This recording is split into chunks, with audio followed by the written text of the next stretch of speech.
اعوذ باللہ من الشیطان الرجیم بسم اللہ الرحمن الرحیم ربی یسر ولا تعسر وتمم بالخیر۔ آج میں جس موضوع پہ بات کروں گا وہ ہے ایمان بالقدر۔ اس میں جو پہلا جو تصور ہے وہ ہے اس کی عقلی دلیل کیا ہے۔ قرآن کے علاوہ انسان کی بے بسی ایمان بالقدر پر سب سے بڑی دلیل ہے۔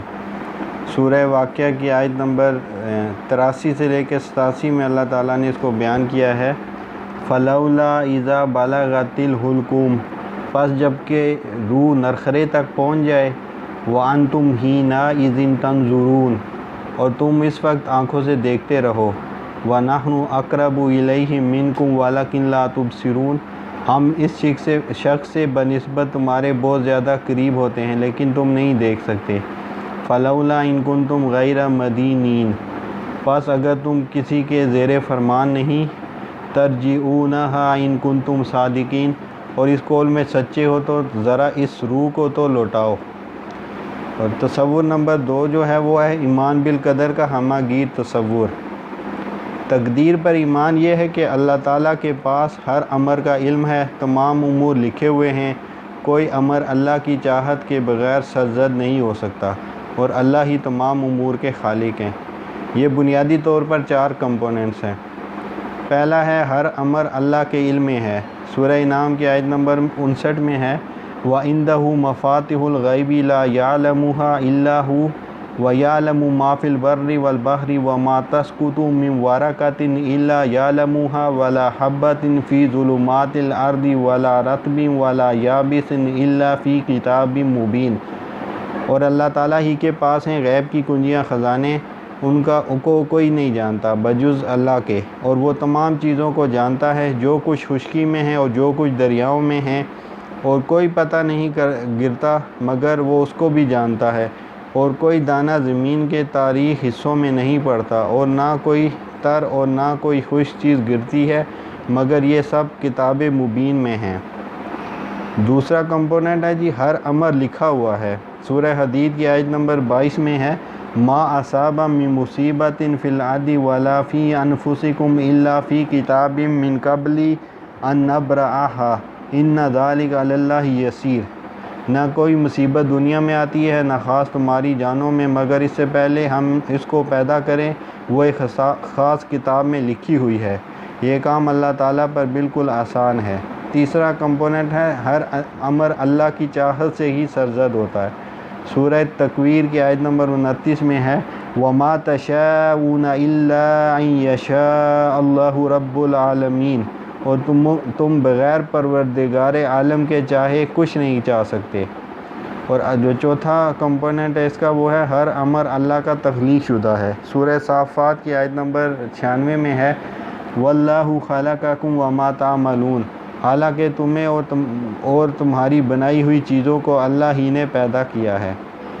ہم کہہ سکتے ہیں کہ تقدیر اللہ کا وہ کامل اور مفصل منصوبہ پلان ہے جسے اس نے اپنے لامحدود علم و حکمت سے مرتب کیا ہے، اور جس کے تحت وہ اپنے امور سر انجام دیتا ہے۔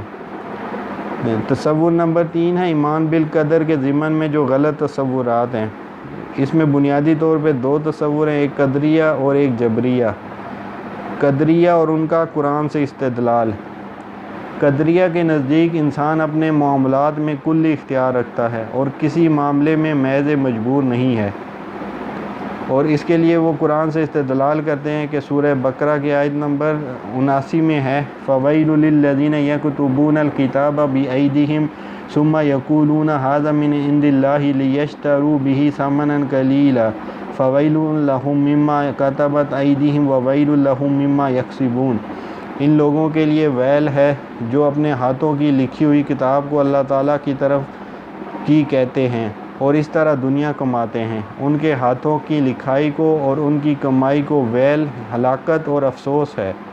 سورۃ انفال کی آیت نمبر 53 میں ہے، ذَلِكَ بِأَنَّ اللَّهَ لَمْ يَكُن مُغَيِّرًا نِعْمَةً أَنْعَمَهَا عَلَىٰ قَوْمٍ حَتَّىٰ يُغَيِّرُوا مَا بِأَنفُسِهِمْ وَأَنَّ اللَّهَ سَمِيعٌ عَلِيمٌ، یہ اس لیے کہ اللہ تعالیٰ ایسا نہیں کہ کسی قوم پر کوئی نعمت انعام فرما کر پھر بدل دے جب تک کہ وہ خود اپنی اس حالت کو نہ بدل دے جو کہ ان کی اپنی تھی، اور یہ کہ اللہ سننے والا جاننے والا ہے۔ سورہ شورى آیت نمبر 30 میں ہے وَمَا أَصَابَكُم مِّن مُّصِیبَةٍ فَبِمَا كَسَبَتْ أَیْدِیکُم وَیَعْفُو عَن کثیر۔ تمہیں جو کچھ مصیبتیں پہنچتی ہیں وہ تمہارے ہاتھوں کے کرتوت کا بدلہ ہے، اور وہ تو بہت سی باتوں سے درگزر فرما دیتا ہے۔ اب جبریہ اور ان کا قرآن سے استدلال۔ جبریہ کے نزدیک انسان اپنے معاملات میں مجبور محض ہے اور کچھ اختیار نہیں رکھتا۔ سورۃ بنی اسرائیل آیت نمبر 4 میں ہے وَقَضَیْنَا إِلَىٰ بَنِي إِسْرَائِیلَ فِی الْکِتَابِ لَتُفْسِدُنَّ فِی الْأَرْضِ مَرَّتَیْنِ وَلَتَعْلُنَّ عُلُوًّا کَبِیرًا۔ ہم نے بنو اسرائیل کے لیے ان کی کتاب میں صاف فیصلہ کر دیا تھا کہ تم زمین میں 2 بار فساد برپا کرو گے اور تم بڑی زبردست زیادتیاں کرو گے۔ سورۃ حدید کی آیت نمبر 22 میں ہے ما اصاب من مصیبۃ فی الارض ولا فی انفسکم الا فی کتاب مبین الا فی کتاب من قبل ان نبرأها ان ذلک علی اللہ یسیر۔ نہ کوئی مصیبت دنیا میں آتی ہے نہ خاص تمہاری جانوں میں مگر اس سے پہلے کہ ہم اس کو پیدا کریں، وہ ایک خاص کتاب میں لکھی ہوئی ہے۔ یہ کام اللہ تعالیٰ پر بالکل آسان ہے۔ اب قدریہ اور جبریہ کے فوائد و نقصانات کیا ہیں؟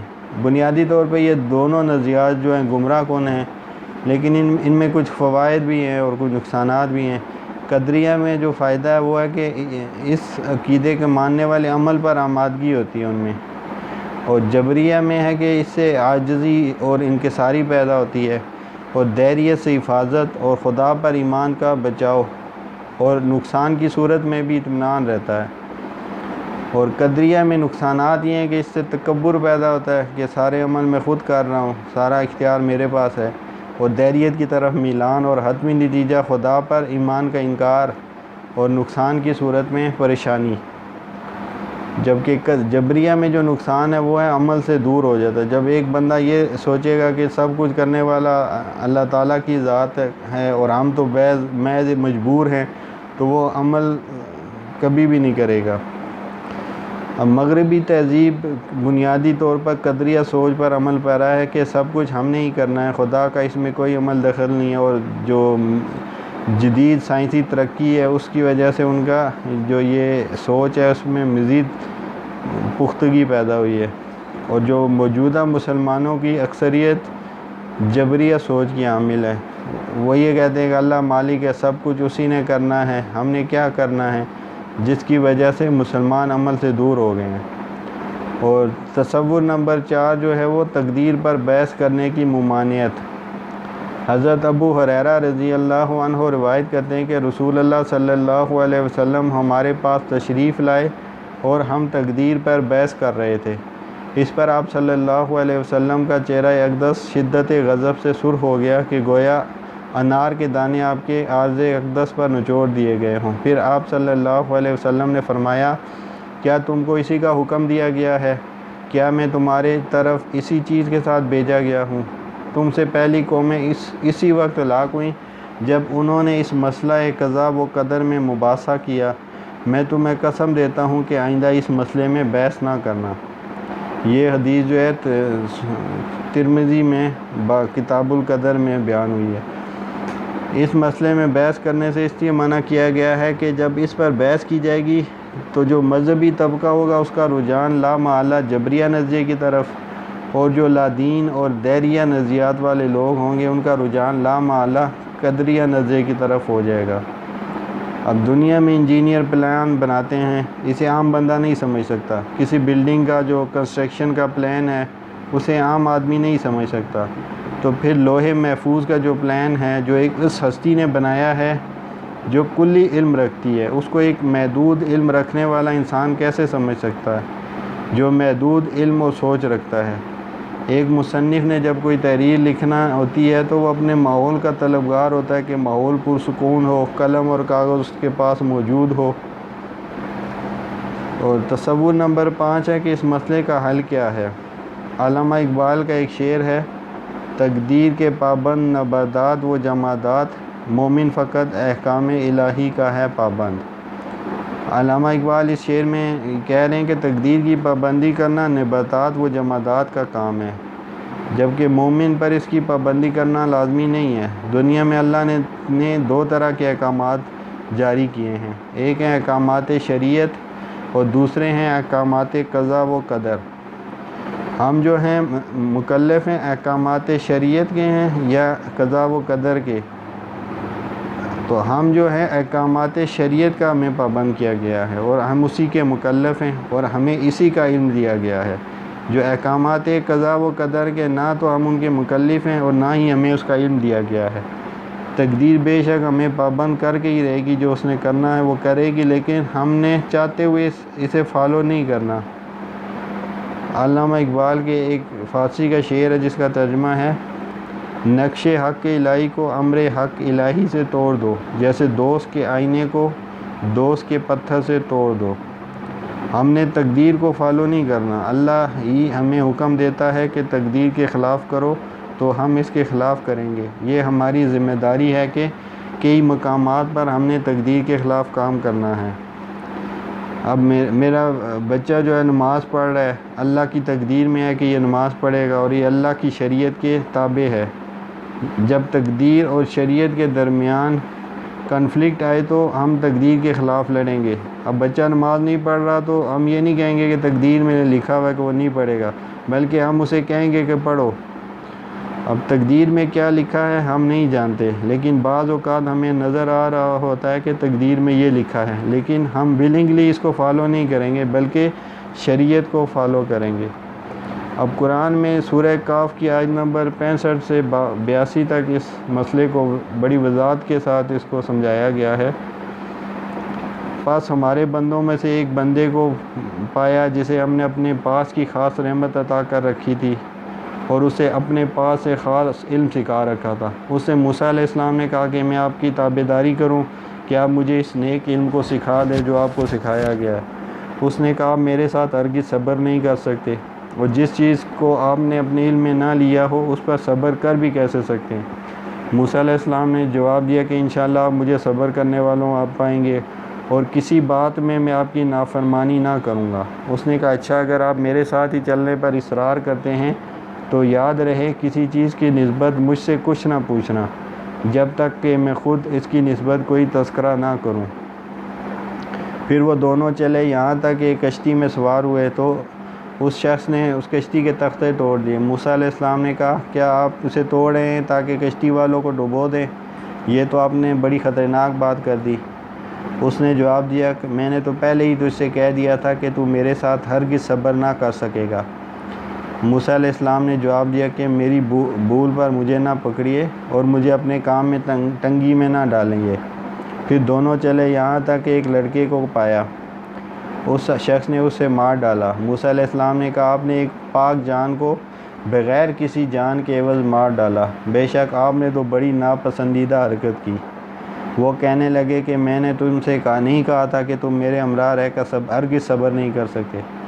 موسیٰ علیہ السلام نے جواب دیا اگر اب اس کے بعد میں آپ سے کسی چیز کے بارے میں سوال کروں تو بے شک آپ مجھے اپنے ساتھ نہ رکھنا، یقیناً آپ میری طرف سے حد عذر کو پہنچ چکے۔ پھر دونوں چلے ایک گاؤں والوں کے پاس آ کر ان سے کھانا طلب کیا تو انہوں نے ان کی مہمانداری سے صاف انکار کر دیا۔ دونوں نے وہاں ایک دیوار پائی جو گرا ہی جاتی تھی، اس نے اسے ٹھیک اور درست کر دیا۔ موسیٰ علیہ السلام کہنے لگے کہ اگر آپ چاہتے تو اس پر اجرت لے لیتے۔ اس نے کہا بس یہ جدائی ہے میرے اور تیرے درمیان، اب میں تجھے ان باتوں کی اصلیت بھی بتا دوں گا جس پر تجھ سے صبر نہ ہو سکا۔ کشتی تو چند مسکینوں کی تھی جو دریا میں کام کاج کرتے تھے، میں نے اس میں کچھ توڑ پھوڑ کرنے کا ارادہ کر لیا کیونکہ ان کے آگے ایک بادشاہ تھا جو ہر ایک صحیح سالم کشتی کو جبراً ضبط کر لیتا تھا، اور اس لڑکے کے ماں باپ جو ایمان والے تھے، ہمیں خوف ہوا کہ کہیں یہ انہیں اپنی سرکشی اور کفر سے عاجز و پریشان نہ کر دے، اس لیے ہم نے چاہا کہ انہیں ان کا پروردگار اس کے بدلے اس سے بہتر پاکیزگی والا اور اس سے زیادہ محبت اور پیار والا بچہ عنایت فرمائے۔ دیوار کا قصہ یہ ہے کہ اس شہر میں 2 یتیم بچے ہیں جن کا خزانہ ان کی اس دیوار کے نیچے دفن ہے۔ ان کا باپ بڑا نیک شخص تھا، تو تیرے رب کی چاہت تھی کہ یہ دونوں یتیم اپنی جوانی کی عمر میں آ کر اپنا یہ خزانہ تیرے رب کی مہربانی اور رحمت سے نکال لیں۔ میں نے اپنی رائے سے کوئی کام نہیں کیا۔ یہ تھی اصل حقیقت ان واقعات کی جن پر آپ سے صبر نہ ہو سکا۔ اب اس واقعے میں خضر علیہ السلام جو تھے وہ مکلف تھے حکم قدر و قضا کے، اور احکام شریعت کو جاننے کے باوجود احکام قدر کو پورا کیا انہوں نے، جبکہ حضرت موسیٰ علیہ السلام مکلف تھے حکم شریعت کے، احکام قدر کو جاننے کے باوجود امر بالمعروف و نہی عن المنکر کا فریضہ سر انجام دیا۔ اب ہمارے لیے نمونہ کون ہے، حضرت خضر علیہ السلام یا حضرت موسیٰ علیہ السلام؟ اس واقعے سے واضح ہو رہا ہے کہ ہمیں بہرحال حضرت موسیٰ علیہ السلام کو فالو کرنا ہے، کیونکہ ہم جو ہیں وہ شریعت کے مکلف ہیں، قضا و قدر کے مکلف نہیں ہیں۔ اب تصور نمبر 6، مرد مومن پر تقدیر کی پابندی کرنا فرض نہیں ہے، بلکہ وہ تو خود تقدیر لکھ سکتا ہے۔ اللہ کی تقدیر لکھی ہوئی ہے، لیکن اللہ تعالیٰ اس تقدیر کو تبدیل بھی کر سکتا ہے۔ اللہ کے پاس یہ اختیار ہے۔ یہ بھی ہو سکتا ہے کہ مستقبل میں رونما ہونے والے کسی واقعے کے بارے میں ملٹیپل آپشن لکھے ہوئے ہوں، یعنی کہ یہ واقعہ یوں بھی رونما ہو سکتا ہے اور یہ واقعہ اس طرح بھی واقع ہو سکتا ہے۔ علامہ اقبال کے مطابق بندہ مومن جب ایک مقام پر پہنچ جاتا ہے تو اللہ تعالیٰ اس کے ارادے کو اپنی چاہت بنا کر اس کے مطابق تقدیر لکھ دیتا ہے۔ بندہ مومن کا ارادہ اور اللہ کی چاہت ایک ہو جاتے ہیں تو پھر تقدیر بھی اس کے مطابق ہو جاتی ہے کہ محمد سے وفا تو نے تو ہم تیرے ہیں، یہ جہاں چیز ہے کیا لو و قلم تیرے ہیں، خودی کو کر بلند اتنا کہ ہر تقدیر سے پہلے خدا بندے سے خود پوچھے بتا تیری رضا کیا ہے۔ وما علینا الا البلاغ۔